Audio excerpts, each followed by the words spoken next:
BJP CPIM deal ആരോപണത്തിൽ India സഖ്യ യോഗത്തിൽ വിശദീകരണം നൽകി ലോക്സഭാ പ്രതിപക്ഷ നേതാവ് രാഹുൽ ഗാന്ധി. സംസ്ഥാന നേതാക്കളിൽ നിന്ന് ലഭിക്കുന്ന വിവരം അടിസ്ഥാനമാക്കിയാണ് സംസാരിച്ചതെന്ന് രാഹുൽ പറഞ്ഞു. കേന്ദ്ര സർക്കാരിനെതിരെ പ്രതിഷേധം കടുപ്പിക്കാൻ യോഗത്തിൽ തീരുമാനമായി. പരീക്ഷാ ക്രമക്കേടുകളിൽ വിദ്യാഭ്യാസ മന്ത്രിയുടെ രാജി ആവശ്യപ്പെട്ട് പ്രതിഷേധിക്കും.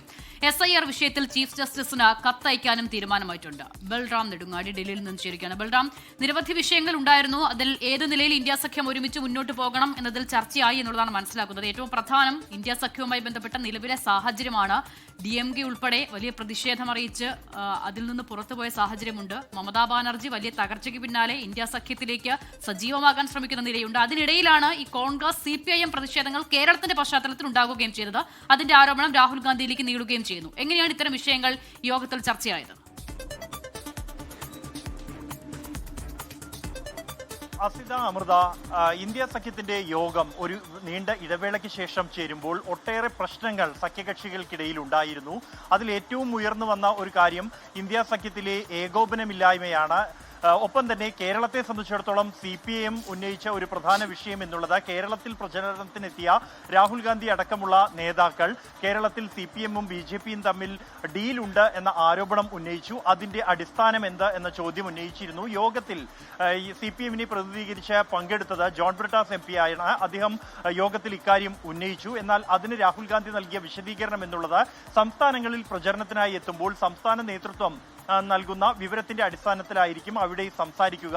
അതുകൊണ്ടാണ് അത്തരത്തിൽ സംസാരിച്ചത് എന്നുള്ളതാണ്. കൂടാതെ കേരളത്തിൽ കാലങ്ങളായി പോരാടുന്നത് ഇടത് പാർട്ടികളും കോൺഗ്രസും തമ്മിലാണല്ലോ എന്നുമാണ് രാഹുൽ നൽകിയ വിശദീകരണം. ഒപ്പം തന്നെ മമതാ ബാനർജി യോഗത്തിൽ മുന്നോട്ട് വെച്ചത് തന്നിൽ നിന്നും ഭരണം കവർന്നെടുക്കുകയായിരുന്നു തെരഞ്ഞെടുപ്പ് കമ്മീഷനും കേന്ദ്രസേനയും ചേർന്ന് എന്നുള്ളതാണ്. ഇക്കാര്യങ്ങളെല്ലാം വിശദമായി തന്നെ യോഗത്തിൽ ചർച്ചയായിട്ടുണ്ട്. രാഹുൽ ഗാന്ധി ഇതിന് നൽകിയ മറുപടി എന്നുള്ളത് താൻ കാലങ്ങളായി ഉന്നയിക്കുന്ന വിഷയമാണ് അത് എന്നുള്ളതായിരുന്നു.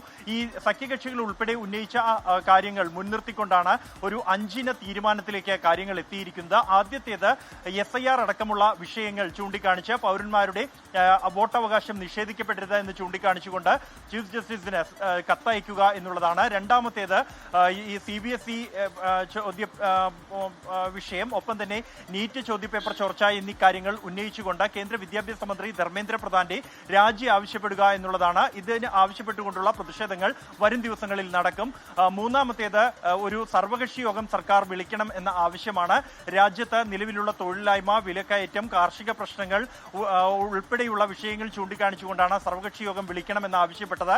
കൂടാതെ ഈ ഇന്ത്യ സഖ്യത്തിന്റെ ഏകോപനത്തിന് വേണ്ടി എല്ലാ 2 മാസം കൂടുമ്പോഴും യോഗം വിളിക്കാൻ തീരുമാനിച്ചിട്ടുണ്ട്. അടുത്ത യോഗം ഓഗസ്റ്റ് 8 ഹൈദരാബാദിൽ വെച്ചായിരിക്കും ചേരുക. ഇത് കൂടാതെ പാർലമെന്റ് സമ്മേളിക്കുന്ന ദിവസങ്ങളിൽ രാവിലെ പ്രതിപക്ഷ നേതാവിന്റെ ഓഫീസിൽ വെച്ച് യോഗം ചേരാനും തീരുമാനിച്ചിട്ടുണ്ട്. എന്തായാലും ഈ 5 തീരുമാനങ്ങൾ എല്ലാവരും ഐകകണ്ഠമായി അംഗീകരിക്കുകയും തുടർന്ന് ഏകോപനം കൂടുതൽ ശക്തമാക്കി മുന്നോട്ട് പോകാനുള്ള ഒരു തീരുമാനത്തിലേക്ക് എത്തുകയുമാണ് ഉണ്ടായത്.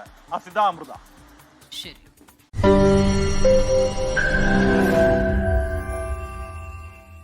ലോകത്തെവിടെയായാലും ഏത് സമയത്തും 24 വാർത്തകളും ഓഗ്മെന്റഡ് റിയാലിറ്റി പാക്കേജുകളും എക്സ്പ്ലെയിനറുകളും വിശദമായി കാണാൻ ഞങ്ങളുടെ YouTube ചാനൽ നിങ്ങൾക്ക് സബ്സ്ക്രൈബ് ചെയ്യാം.